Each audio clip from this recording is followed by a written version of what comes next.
நல்லா ஆவி பறக்கிற சுட சுட சோத்து மேலே இப்படி மீன் குழம்பு ஊற்றி சாப்பிட்றது யாருக்கு தான் பிடிக்காமல் போகும். வாங்க அரைச்சி வச்ச மீன் குழம்பு எப்படி செய்கிறதுன்னு பார்த்துடலாமா. அதுக்கு ஒரு பேனில் எண்ணெய், சோம்பு, சீரகம், மிளகு, சின்ன வெங்காயம் சேர்த்து வதக்கி விட்டுறணும். வதங்கினதுக்கு அப்புறமா பூண்டு, தக்காளி சேர்த்து வதங்கினதுக்கப்புறம் கருவேப்பிலை, தேங்காய் சேர்த்து வதங்கினதுக்கப்புறமா அடுப்பை ஆஃப் பண்ணிவிட்டு குழம்பு மிளகாய்த்தூள், நம்ம நார்மலாக கடையில் வாங்கும்போல மீன் குழம்பு தூள் அதையும் சேர்த்து வதங்கினதுக்கப்புறமா அதை ஒரு பேஸ்ட்டாக அரைச்சி எடுத்துக்கிடணும். அதோட ஒரு லெமன் சைஸ் புளியும் கரைச்சி எடுத்து வச்சுருக்கேன், அதையும் சேர்த்து கரைச்சி எடுத்துக்கிடணும்.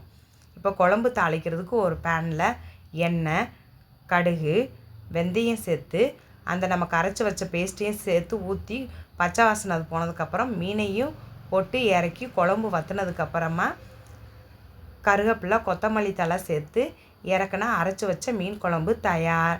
நல்லா ஆவி பறக்கிற சுட சுட சோத்து மேலே இப்படி மீன் குழம்பு ஊற்றி சாப்பிட்டு பாருங்கள். டேஸ்ட்டு செம்மையாக இருக்கும். ஒரு தடவை ட்ரை பண்ணி